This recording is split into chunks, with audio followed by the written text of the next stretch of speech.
It's another Tuesday at 4. It's the last day in our relationships and rapport week or month. It's a month. It's been a month of doing this. Yes. I'm going to turn it over to Jerome. Before I do, I'll introduce myself. I'm Brooke. I'm the Chief Operating Officer here at Certified Life Coach Institute. And I would love it for if those of you guys watching, comment, share, like all that good stuff. We are monitoring. And I'm going to turn it over to Mr. Jerome. Hello, everybody. My name is Jerome. I'm the lead admin and social media manager here at CLCI. Kind of like Brooke talked about, we are going to be talking again about relationships. This will be the last of the series for the month. Thank goodness. We're breaking up. Done with relationships. We're done with relationships. We're moving on. We're over it. We didn't listen to any advice we gave ourselves, and we're just over it. We're moving on. Yeah, we're CLCI Live. Is no more. We're breaking up. It's all gone. So we will be kind of wild carding it a bit today. We'll be having a little bit more fun with this one. We're going to be talking about questions you would ask on a first date. Not to spoil anything, but it may have some relation to coaching questions and coaching conversations that some of you guys may be having with your clients. So with that being said, we have someone here today special to us and a special appearance, CLCI Anthony Lopez, MCLC. Hello, everybody. I'm usually hiding in the back end writing the blogs for the CLCI Lives, but I decided to join you guys for the live this time. So this will be very interesting and fun to talk to you guys about first date questions and how we can make good first impressions. Yeah, this will be Anthony's second time joining us. His first official CLCI Live, right? Yes, first CLCI Live. I did do the lunch and learn for the class I attended a week ago, something like that. Which was a ton of fun, I think. You guys should check that out if you haven't. That was, I believe, 3 videos ago, if you want to scroll down our video log.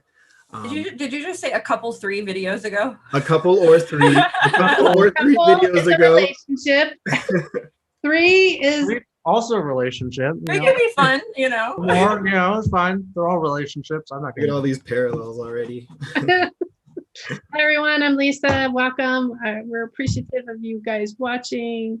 Brooke always says comment, like. Oh, there's 3 things. Comment, like, and share our stories. That's it. That's all I got. All right. So what do we ask on a first date? So when's the last time you all went on a first date? I don't know. I don't recall. Let me check my calendar. Yeah, I don't. I got probably almost 40 years since. Yeah. What did you do on your first date, Lisa? What were there restaurants back then? No, just kidding. I'm not even sure. I think the dinosaurs is what we ate. We went around with clubs. And they grabbed me by my hair and dragged me through. Okay, yeah. This has deteriorated quickly. Started off real nice with the insult.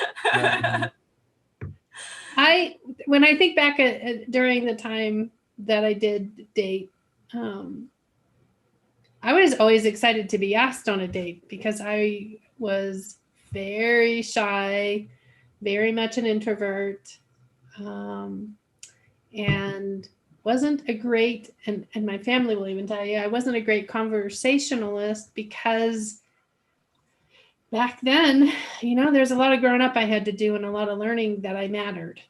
And so through that process of I matter, my voice became more stronger and more active. So first dates, I don't even remember that I really had first dates. We kind of all just hung out together as groups. And then we paired off. How about you guys? That is, I think we spoke about that a bit. I feel like that is what I aspire to naturally have. But my first date, my most recent first date, maybe a year ago, it was first and last. It was. What did you do? What we went to go wrong questions did you ask? I asked the right questions, and I Okay. realized that I didn't want to take it any further. Right question. Question being what this person kind of enjoyed, what they like to do. There wasn't a whole lot of depth. She got me in because she was a cute girl. There wasn't a whole lot of depth to the answers, though. I'm sorry to whoever this girl is. Jerome, could you I'm not please naming any say the names. full name I'm for not naming any names. I'll viewers? tell you guys after we're done going live. But Okay, I'll we'll put keep that it in the confidential for now. She signed an NDA, so I can't. I'm sorry. So I won't include her name in the blog either. But yeah, I mean, I think for the most part, when you go on a date, you kind of start asking what they do, what they like to do for fun. Usually that kind of spirals into what they do for a living, their background. You just really, I think what I try and do when it comes to first dates is trying to find some parallels that would ultimately allow us to have a good time together if we decide to go ahead and move on to a second or third date. What would be I think you approached that a little bit last week, Jerome. What would be the rose that would allow you to go on a second date? Ultimately, I think morals, which I think come out in your languaging when you're speaking about what you do and the types of things that you like to do. If those align with mine, I think that is enough for me to go ahead and move on to that next date, and then hopefully dig a little bit deeper. But I think what I'm really looking for in a first date, which again, I'm not on the dating path at the moment, but once I do, that's very important to me. I want to make sure that our morals are aligned. If that isn't being checked, then quite honestly, it can't work. It wouldn't work for me. And Which is a really deep question to ask, right? On a first date, what are your morals? What are your values? Which, again, it wouldn't be an interrogative type process. It'd be more of a explorative. Again, what do you like to do? This sounds like something I would enjoy doing. As long as you're not, into like beating people up or something like that. That's definitely a good check in my book. So Man, Jerome, we're not gonna be able to hang out. Both me and Brooke were just like, well, that's fine sometimes. maybe she's a UFC fighter. That's cool. That's cool in that space. Yeah, that's okay. That's one of those times that you can beat people up. Yeah. what about you, Brooke? What's a first date that is a successful first date that gives the rose to the second date? I've never had one. Never had a successful first date. Is that what you just said? Well, I don't really want to talk about it. We don't have to talk about it. We have Anthony here. We can probe him finally. I'm in the good seat. Someone's at the door. I gotta go. So I think the last date I went on was like 2 weeks ago. But I don't typically go on dates like blind dates where like I'm just getting to know the person that very day. Because the people I usually will ask on dates, I'll kind of either work with them for a little while or know them for a while, or I'll be kind of friends with them. And so the rapport building and the questions kind of come out then, but there's no real stakes at all. And there's no real intention either at that point. So I can usually decide before then if I want to, ask this person on a date. And then I usually keep things a little bit lighter than Jerome. I don't really ask what's their morals on the first date, but it's usually from there I'll see, what they've got going on in their lives. What do they do for a job? What do they do for their free time? Hobbies, especially. I like people who have diverse set of hobbies and like to do a lot of things. If you end up just watching TV when you go home after work, I'm probably not going to be interested in you. That'll probably not get a second date. But I think it's also important too, like what kind of intentions do you have going into dating? Because Jerome's intentions might be a lot different than my intentions, which are probably different from everyone else's intentions, who are going on dates. So that kind of sets the mood for what kind of questions are the right questions, because, what's right for me might not be right for someone else. I really think we can. So when I say I've not been on a lot of first dates, well, it's because we all have a vetting process. I have a vetting process. Absolutely I do. And I tried online dating and it was the most terrifying thing I've ever been through in my entire life. Just everybody was a liar. I swear. See, I'm 5'9" in my profile, but I'm 5'8". Oh my goodness. No, but it was extreme. But my dad, it's funny though. So when I was going through the process of online dating, he gave me some great rules with it. Like he was like, go out with them during the day, go on a day date. If they are drinking a lot on the date, you probably don't want to start a date. Because you want somebody who's taking it seriously, right? And not like getting wasty pants. And then of course he's like, go out during the day because you actually get to know a person better in the daylight, basically. Which you can see that, right? I mean, people are a little different during the day than in a bar or at dinner. And it also keeps it a little light too. You don't have to, like, committing to an entire meal can be a big deal. Like that could be a long period to be stuck with somebody you don't want to be stuck with. And I have probably made the worst mistakes a person could make when it comes to first dates. Like I'm like the rule book for everything you shouldn't do, probably, but I've learned. Maybe, I don't know, we'll find out.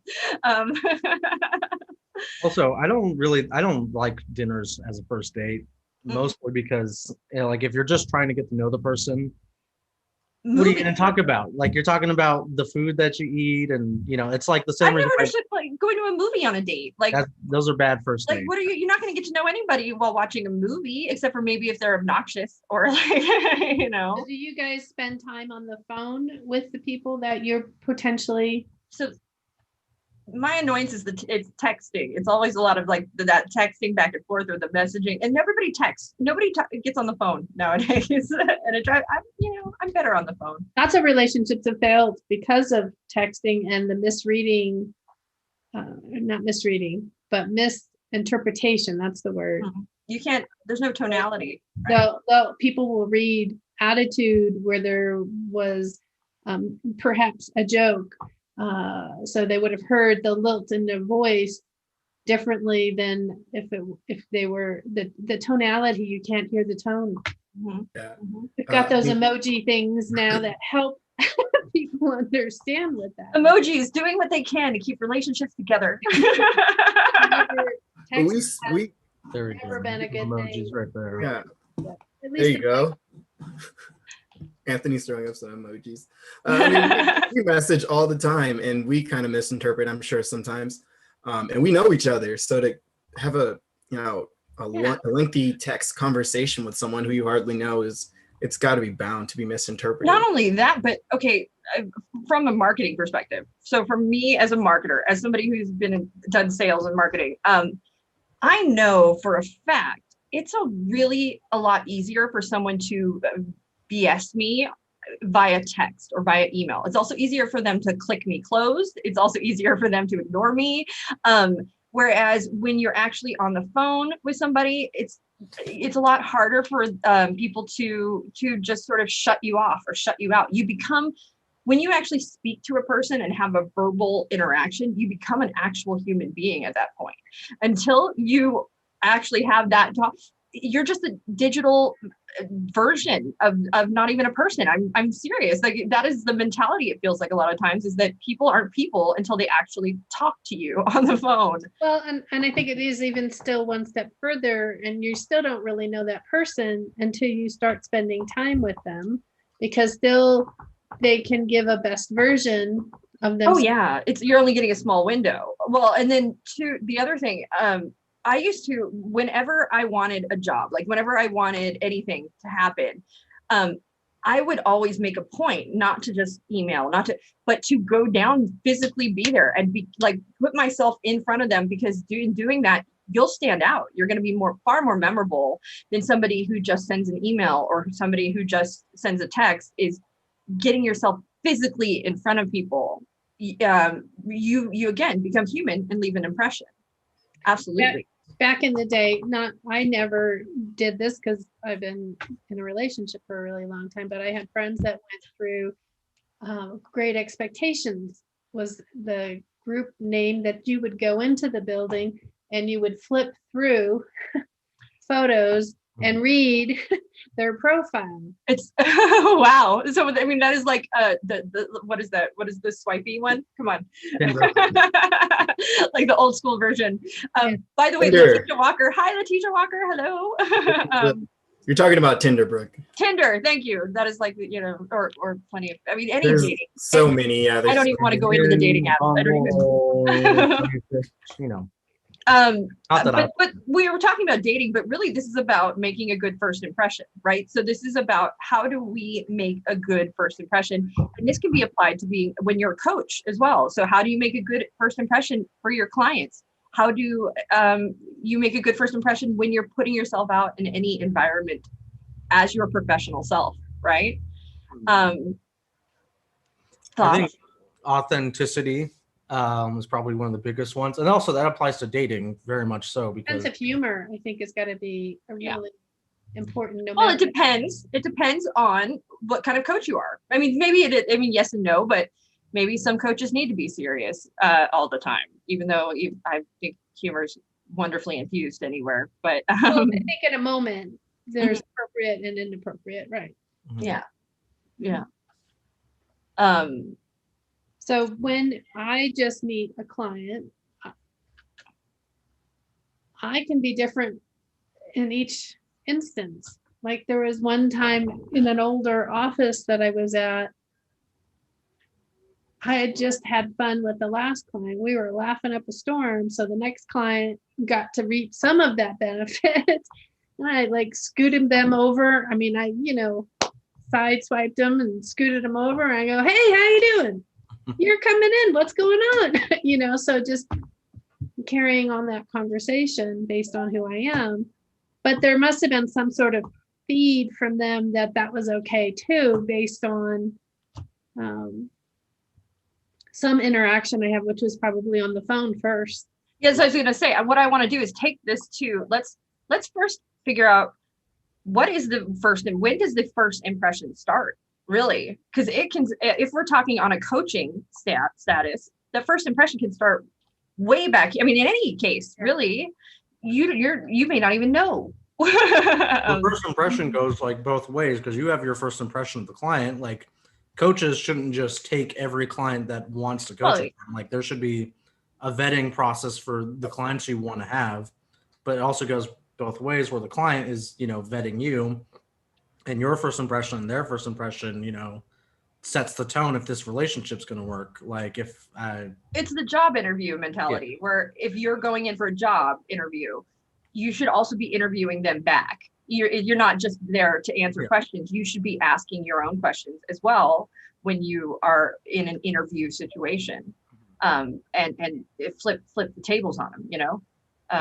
But it's true though. If you walk in the door and I have the confidence to ask you back, okay, so ask you questions back, put you as my potential coach or my potential employer through your own interview process, it definitely gives an impression of something. It gives you, you have the confidence to do it, right? It makes you appear like you're not needy or desperate in some way. And this can also all apply to dating as well. So I don't have that thought process when I'm with my clients or just meeting them. Yeah.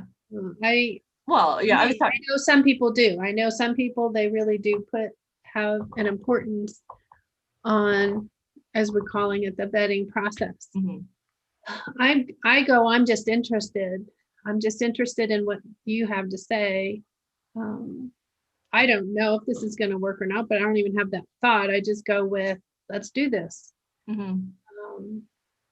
But each of you need to know who you are and what works for you. And that my way doesn't necessarily mean that's the way you as a coach should follow through. But again, as a coach, we are always curious and asking questions, right? And we are also listening for those moments that maybe a referral out is warranted. Maybe, as things come out and our clients open up about who they are, we're going to be learning a lot of information. Definitely would refer. a couple, because I'm couple, sorry, the dogs are going cuckoo, that needed additional assistance beyond coaching, absolutely important. Or if they needed financial planning, I'm not a financial planner. That's a licensed profession, so I'm going to refer out for that as well. But thinking about, even as we're transitioning from the dating conversation, if I were dating, I would not have the same behavior as I'm in. Let's just get let's get going into the process. I think today, if I were to start dating, I'm definitely going to interview them, because I can't let just anybody into my world. Not today. I've just moved to Colorado, creating friends. Mm-hmm. That's the whole thing. Because of COVID, that's where I can take it. I haven't made any new friends here, because I'm, as mostly sequestered in the house. Periodically we go out, but there's no necessarily new group gatherings that I am familiar with, but I'm also in a new area and I don't have a lot of time. So it would be, if I were in dating, important to find out those questions, like Jerome was saying. What are your values? What's important to you? Share with me what goes on in your heart.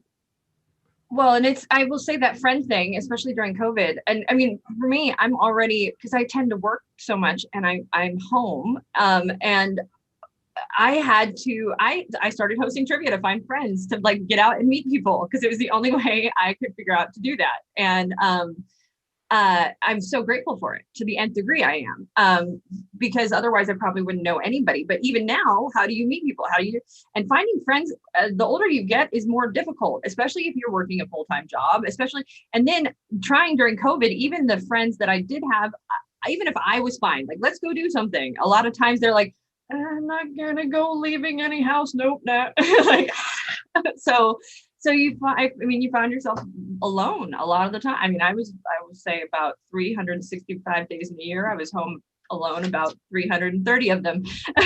So even then, at that point, it's like there's a question of not even how do I make a good first impression. It's like, how do I even meet the people? How do I make an impression? To meet those impressions. Because there's nobody you can meet, then making impressions really isn't your biggest concern. But that's where the virtual thing, I mean, it has been so very helpful. This virtual environment has been something that for me, I don't think I'd be alive without it. I mean, I'm sure I would be, but I wouldn't. It has in so many ways sustained my sanity. And not having it would have made me, I'd probably be crazy. It'd be Grey Gardens over here right now. So when you're in the place of trying to meet someone new, let's take it in the dating world. We can take it to the coaching world in a second. In the dating world, what is it that you would want that person to know about you on that first date? To know about me. I think it's important that they understand kind of how your schedule works. That's, I think, a big one. I think a really big turnoff for a lot of people would be kind of assuming that they don't want to talk to you because they don't want to talk to you, rather than, this is how my schedule works. I'm busy at this certain time. I think it's really important to kind of let that be known early on, so that it is understood that it's not that I don't want to speak with you, or I don't want to, go somewheres with you or spend some time with you. I think it's important to say that this is what I have to take care of before we can move on to that. And it's not that, I hate your guts or anything like that, or I'm a terrible communicator. So it's a boundary. Open line of communication too that's huge. That being able to communicate, this is my expectation, or this is what's going on in my life. Don't take it personal. It's all good. And then moving on to the next thing. I mean, there's a tremendous amount of relief that can be given in that moment. Letitia Walker says, by the way, depends where in life you are dating. In my single days and looking for new avenues to meet people, or just someone to share adventures with. After dating for a while, I was looking for a life partner. I wanted more of those quiet, intimate moments where there's more, where I could hear the other person's soul speaking, rather than I'm fun and spontaneous. So, I mean, that's really, it depends on where you're at in your life and in your space and what you're looking for. I mean, of course, that's Sure. timing is everything. Yeah. Sure. As my dad would. So I have a theory of it's a working. I have theories about everything.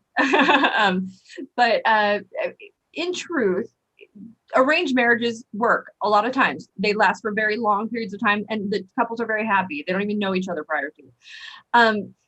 As you've said, commitment is key. Because you can fall out of love, you can fall out of trust, but you can find those things again as long as you're committed to coming back to doing so. Mm-hmm. So I feel like any two human beings that are committed to making something work can probably make things work. I mean, barring extreme situations, absolutely. But if you're willing, you can. And so in that note, I could almost go on a date with anybody and it could work out. Who knows? The philosophy I have about coaching is I can coach with anyone. I can coach with anyone. They just have to decide that this is what they want to do. And that's the willingness, right? I'm doing the profession of the couples coaching. I already decided that this is what I want to do. So exactly. It's a matter of willingness, and both people have to be on board too, or all people if you're polyamorous, or Well, that's where the value thing comes in as well. Like both, I would assume for the arranged marriage in the best case scenario, the goal and the sort of end goal is that we're going to be married and have a family. And that's the goal that we're committed to, which is nice to have like that clearly defined goal. And we want, smart goals for coaching as well. We want clearly defined goals and clearly defined boundaries. And when you have a setup like that in arranged marriage, it solves a lot of problems where a lot of relationships are very kind of fuzzy, and you don't really know where it's going, and sometimes you get the talk of like, what are we, and you don't really have an answer to that. Well, there's a live experiment with these things that you're talking about. It's a TV show. I'm trying to think of it, where they get married and they have to stay married for 3 months. 90 days. Yeah, I think I've heard. Yes. It's reality television, so I immediately I somebody thing that's going on. I said I should watch this because I told her who I was, blah blah blah, and I'm watching and I got sucked in for one season only, and I'm like, oh my gosh! So arranged marriages in the U.S. are 90 Day Fiance. That's what it is. Completely different, I think, than when we add different cultures around the world. They're accustomed to that. Yes. Philosophy, whatever you would call that. We in the United States are not used to that. And I didn't see the one time season that I watched really any successful relationships. One was okay, as far as I knew. But so do you have to be raised in that philosophy in order to have an arranged marriage, do you think? Well, I mean, I would say so. That's what I was going to ask. I was going to sort of ask this question. One of the things we are inclined as people in general to do is to feel like everybody should be pairing up, like everybody should be in a coupling situation, like that's the natural course of action, but not for everybody. Some people don't need the coupling thing. Some people are happy being in many couples. Some people are, there's all different kinds, but a lot of times there is, especially me, as a single woman, I have, it's weird. One, I don't have children, so I get a weird reaction, like you're missing out on something.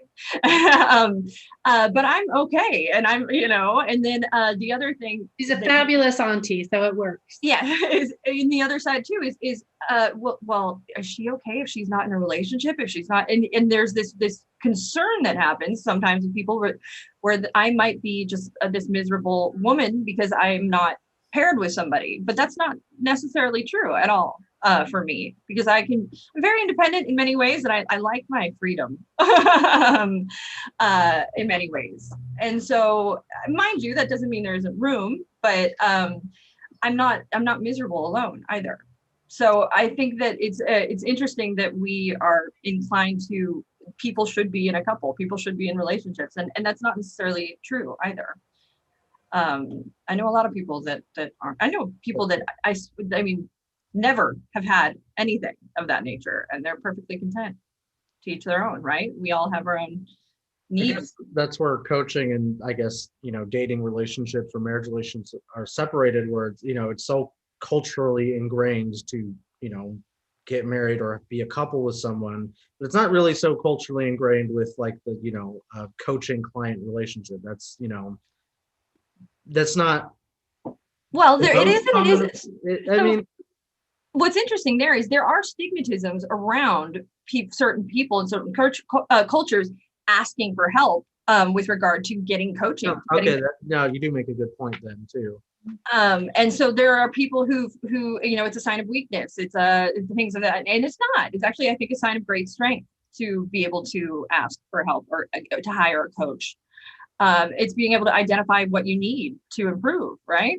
Yeah. We see more people of different cultures saying these kinds of words. I'm here to support you. I'm not, going to be the therapist. I'm not. So they're sharing how they can help someone.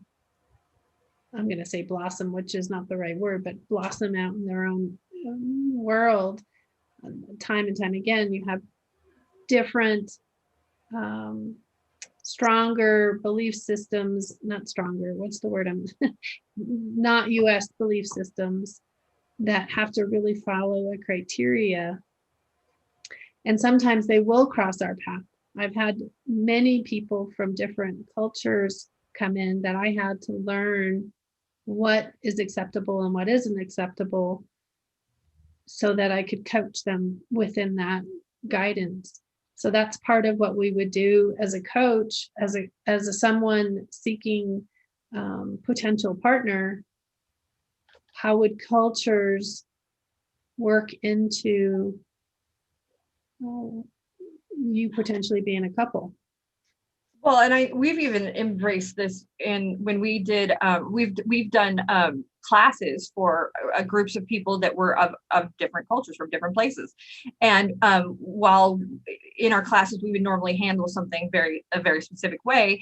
In this case, we would handle it in one situation I can think of in specific. We kept the women and the men separate just because it was going to be far more productive and socially acceptable in order to keep the genders with the genders in this situation. And it didn't ruin anybody's experience. In fact, it enhanced it. And it was us taking a moment to be respectful of the culture as well. I wanted to ask a question really quick. So a client comes in, there's a lot of misconception, which is true in everything around what life coaching is. And clients come in and they expect to be told what to do. Like, okay, so you are going to fix my life, right? But in that first impression moment, a coach is going to say no, right? Not the case. So how do you manage that first impression, breaking the news to your client that, no, I won't be giving you any advice in this session. I'm sorry. Lisa? Yeah, in fact, that has come up a couple times because someone in that relationship wanted really that advice, and what they were looking for is an affirmation that I agreed with them. Mm-hmm. And that's you. But one of the things, I mean, every time I talk, it's a little bit different, but basically the concept is, of course I've got opinions. Of course I've got all of that. That's not appropriate here. I don't live in your world. I don't live in your life. Let's discover together what works best for you. But so I'm going to again, but I obviously don't know what's best for me. I'm here because I need your help. And that's a fabulous question. Share with me more details about what you do know about that experience. Just get them talking. Yeah, you just get them talking. Just get them talking. Get them talking and sharing about and how did you feel with that? What happened that you felt that way? Where do you think you wanted to feel? One of the reasons I asked this is because I was speaking with a student of ours, and she was saying that, well, how do I tell my clients that I'm not giving them it? I mean, they were so, I mean, this is a heartbreaking moment that happens in class. It just is the moment that we let all the coaches know that you will not be giving advice. And there's always a large handful that are like, what? Then what am I doing? all of my value in the advice that I give. Everybody loves that information. Love it because it's going to be honored to them. They love it, yeah, because they already know what your answer is going to be when you give it, right? Is what that is.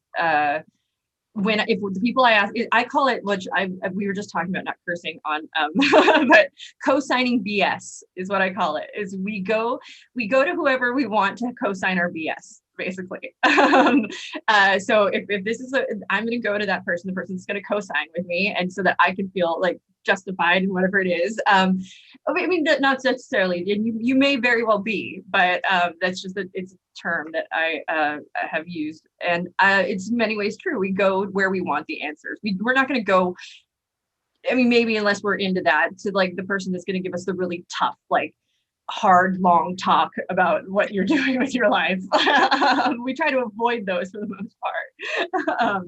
And so you're going to go to the ones that are going to sort of co-sign your BS with you. Which is what you're not doing as a coach. You're trying to get them to decide. Hopefully as well, What they want. it doesn't come as a surprise to your clients when they first talk to you that you're not giving them advice. It does, though, I'm told. I mean, I would guess that it does, but also at the same time, we, talk about this in marketing, sometimes when we're talking about like, what's your elevator pitch or how do you present yourself, giving that first impression, we don't want to explicitly say, I give advice or I do this or that, because that's just not coaching at that point. I want to say hi to Jennifer Snyder. She said truth. And Letitia Walker said, you explain that they are part of the solution. That's one of the things that you do. Yeah. As well. But that's that first impression thing, though, Anthony was bringing up. How do I resolve, okay, so I've got all this experience, I've got all these things, and then you're putting that out there, but that's what that first impression that you are giving when you're marketing yourself. And all of that knowledge is important. It's not that it's getting thrown out the door, it's that it's helping you have a better knowledge of what questions to ask, right? So and it's important to put that out there. You want to establish trust by saying, hey, I can do this. But once the door shuts, it's about the client and their knowledge, right? At that point.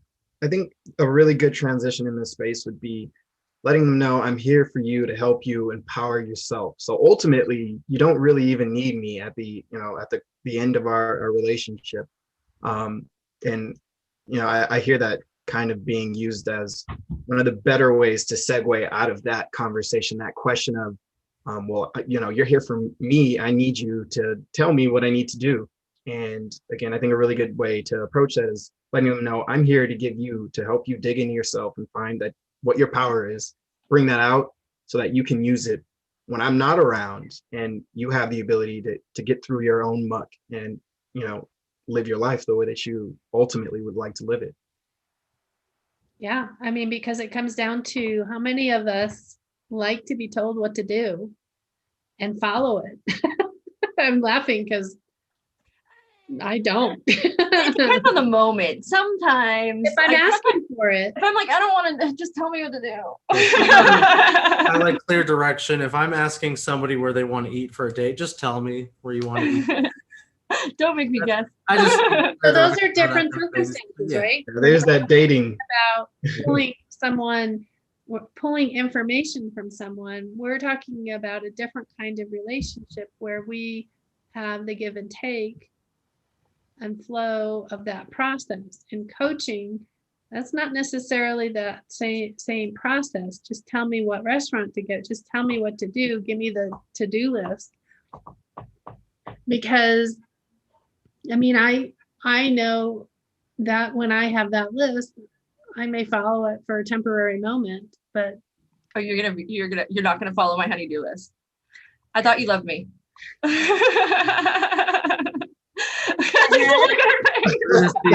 We're witnessing the destruction of a relationship right before our eyes right now. I don't even give my husband a honey-do list. No, and nobody listens to me. I'm always telling you guys what to do. Nobody listens. I can see the eye rolling that we do. Jennifer Snyder asks a rookie question about clients. How do I put healthy space? Well, first and foremost, don't worry about rookie questions. We don't need to label this. This is just a question. How do I put healthy space between me and my clients? I had a client develop feelings for me. Oh, yeah, boundaries. That's a big one, yeah. You have to really define those boundaries and even talk about that.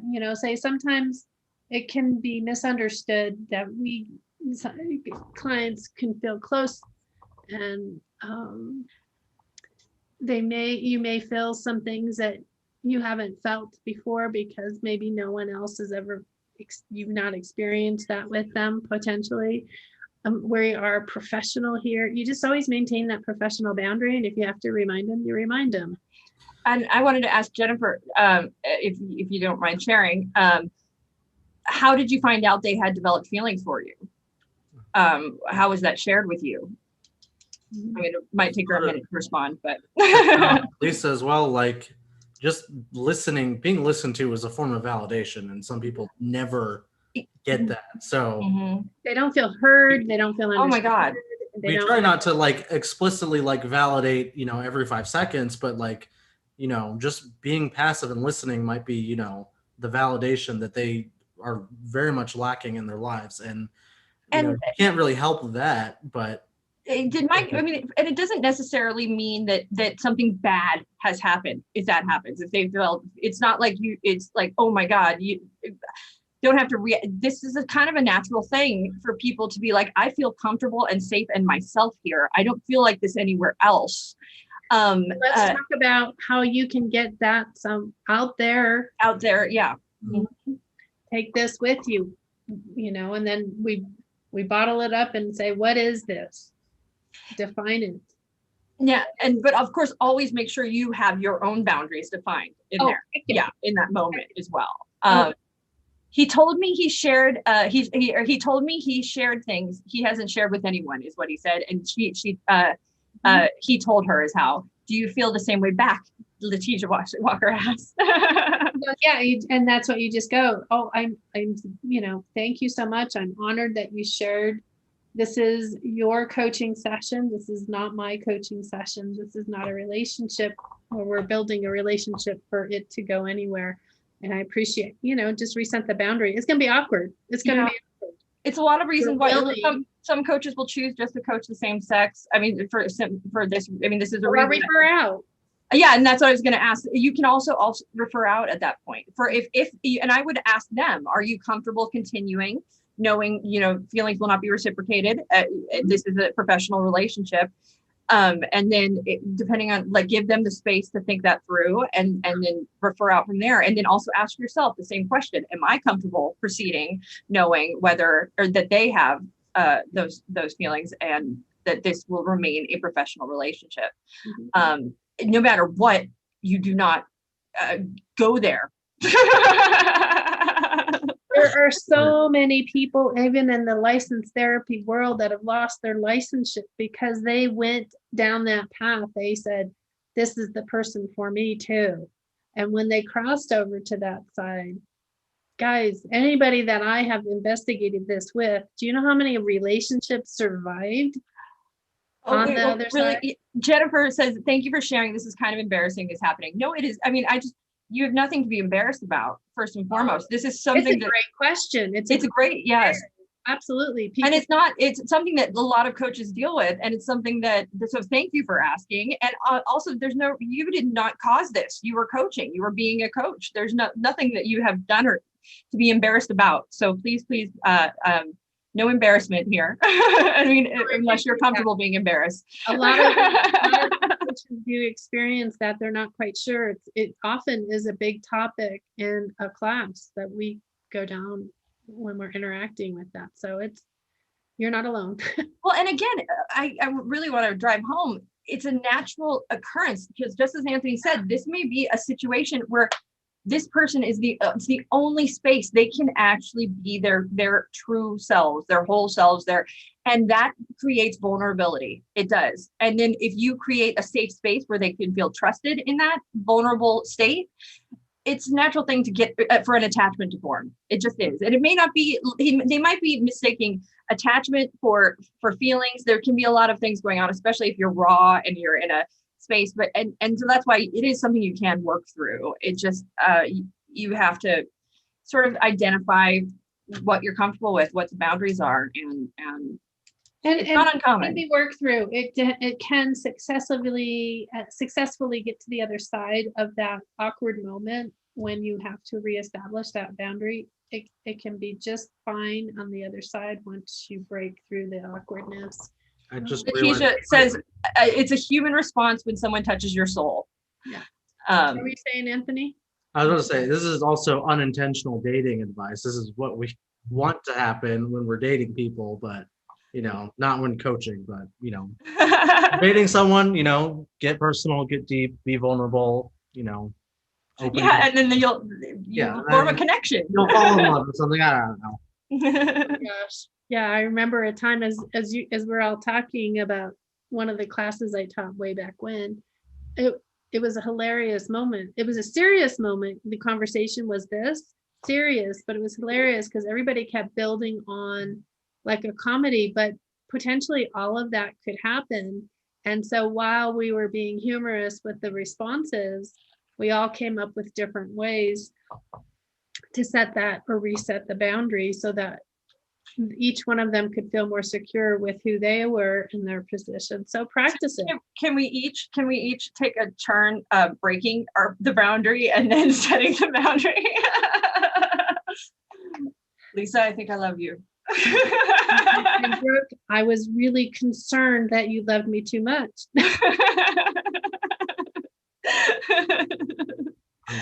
So has been said. Again, making jokes, but this is a serious subject. I mean, it is something that happens, and it is also, I will say too, if you do not feel comfortable, if in some way it is making you feel uncomfortable, if they are crossing other boundaries, refer them, end them, stop it. I mean, because you have your own personal boundaries as a human being, your basic human boundaries, and so just you don't have to, because you're in a client coach session with somebody, does not mean that you have to allow for any of it to be crossed. And this is not necessarily only about them like falling for you. This could be inappropriate other bullying kinds of behaviors that you're experiencing from clients. Now, it doesn't happen often, but even not often means it happens once in a while for people. You do not need to retain a client that's causing you grief. I'll take absolutely. I will fire clients. I have fired clients because they are difficult. I've also okay, this is going to sound terrible. I have also taxed clients who were difficult clients because I know that they're going to be more work. And now this is not in the coaching space. This is in a consulting space and a design space, where I just know that it's going to be a lot more handholding. It's going to be a lot more, or they're just not nice human beings. And so, okay, I'll work with them to a degree. And then eventually I'm just like, I'm not doing it anymore. I don't need your business. I can't, it's just too much. It's too much work to have you to work for you. But I also, in the same note, boundaries extend beyond just personal space. If clients aren't paying you, you don't have to see them. If clients aren't respecting your time, those are boundaries that should be set. And they in a professional space as well. The reason there's an appointment, all of these things, and it goes into your contract and your client coach agreement. Something I work with my clients on is what are those? You got to fill those things out, figure out what your return policy, figure out all of refund policy, all of that those are boundaries at the end of the day. Jennifer Snyder says he's a great person and she takes seriously the sacred space of the client and coach space, and she wants to continue to help him grow. So that's lovely, and just be very clear with him through it. And I bet you guys do great, honestly. I have a question. Do you guys think there's a space where someone as a coach may also see this person as someone they'd like to get to know? Do you think there's a space where that can fester, where that can continue to grow, where it isn't unethical, or in way of harming that relationship as a coach client. Would you say after the coaching relationship has ended, like let's say you're on a 3-month contract, you're done, maybe it's been like a good couple months or maybe even longer after that, and the relationships now is like, we don't coach anymore? No, not even then. Yeah, Letitia Walker says nope. In the therapy world, they cannot see anybody outside for 2 years. Mm-hmm. Now, the thing that I know about my coaching is I've had people come back to me 4 years later. Now, if I allowed, like there's several couples, but there's especially this one couple that I really liked them a lot. I thought they were an amazing couple. They're just right up my husband and my kind of personality and style. But had I crossed that bridge and became friends, one, they would have lost their coach. They would have lost their safe place to go and share whatever it is that they needed to share. They most likely would not have gotten another coach because of that experience. So I will honor that space forever because of that. It's one of the things Lisa and I have had this conversation where when I started work at CLCI, I said I'm not going to develop friendships with students like close. It's not saying we are family and we are here, but we will always exist in a professional space, simply because that's where it should be. And it's bad business in my mind. Like that's what goes through my head. It's just bad business because there's so many things that can go awry.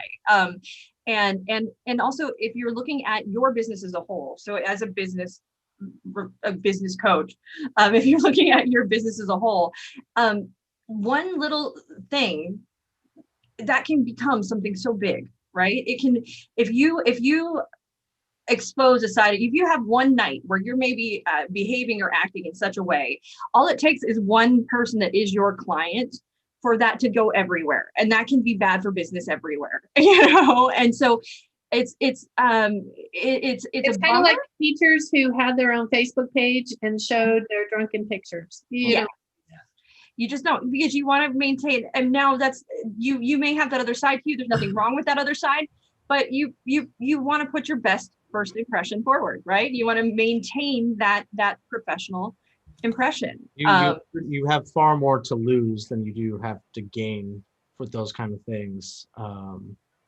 essentially. Now, do people break these rules? Yes. Do they?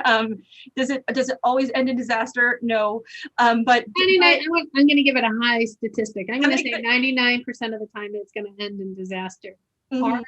Are there some truthful experiences? Of course, but at the end of the day, why risk it? Well, this relationship's really important to me. Okay. That's to go get yourself a therapist and or a coach. Yeah, exactly. Do that first. Mm-hmm. Mm-hmm. Absolutely. Well, and that's the thing too. That's that very small myopic thought process. It's romantic in many ways. There's only this one person, and this is the one shot. This is the one. It's a lopsided relashationship. But and it's not a healthy. It didn't start in a place of equality. It didn't start in a place of shared intention either. And so it's a bad idea. We'll say it's bad show. That answers your question, Jerome.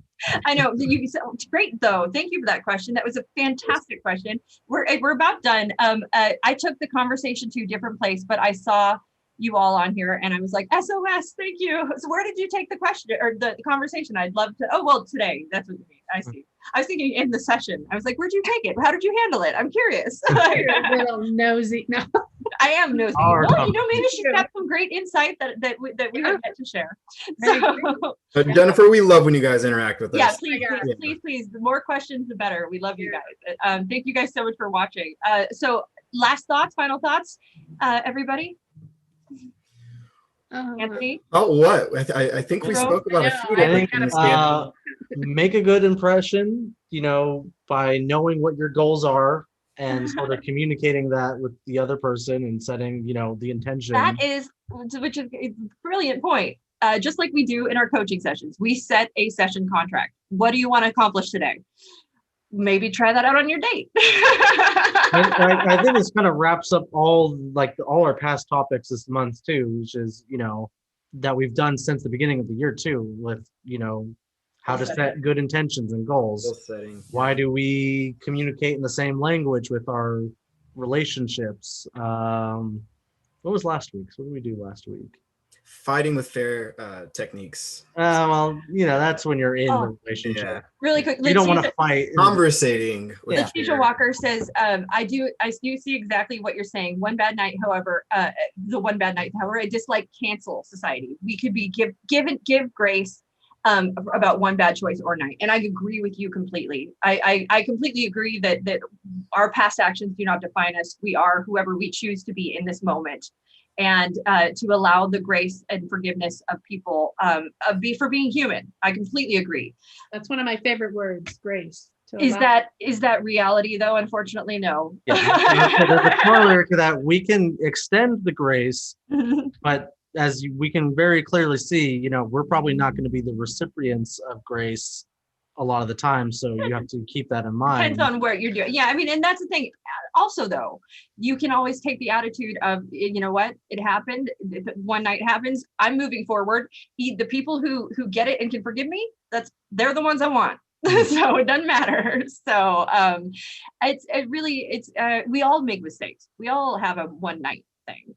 Well, and to follow up with what you're saying, Anthony, to set the intention for a date, I say yes. I mean, you don't have to call it, I'm gonna set the intention for our date. What's your intent, right? I'm here to get to know you. You just open up that dialogue. I'm here to get to know you. I want you to get to know me. Let's ask each other some questions so that we're utilizing our time, enjoying our tea.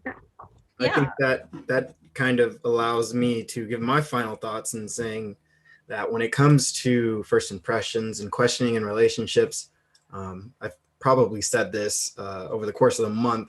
I think it's just really important that the more you know yourself, the better you understand how to ask questions and figure out what you truly want and which direction you want to go in with these relationships and what have you not. My goal is to give the worst possible first impression, so it's all uphill from there. Yeah, that is foolproof. I can't say. Set the bar low and you'll never be disappointed. I'm good to go. I'm coming in crazy. That's what I'm doing. Thank you guys so much for watching out there. We are Certified Life Coach Institute. We certify coaches in 3 days, and we are award-winning at what we do. Before I sign off, I want to mention next week we will be starting a challenge, but we will also, beyond starting the challenge, which we'll probably have to go live again this week to talk about it a little more, Jerome, maybe Thursday. But we're starting Duality Month next week, which I'm excited about. And first topic will be empaths and narcissists. So that'll be an interesting topic. So we have St. Patrick's next month. Oh yes, I've already got my outfit. I'm already set. I forgot about getting the day of our people. So thank you guys for narcissist, watching. We will be talking about you. To watch. Comment, share, like, all of that good stuff, and check out Certified Life Coach. I can talk, I swear. Certified Life Coach Institute. Thank you guys so much for watching. And thank you for all of your interaction and your amazing questions. We appreciate it.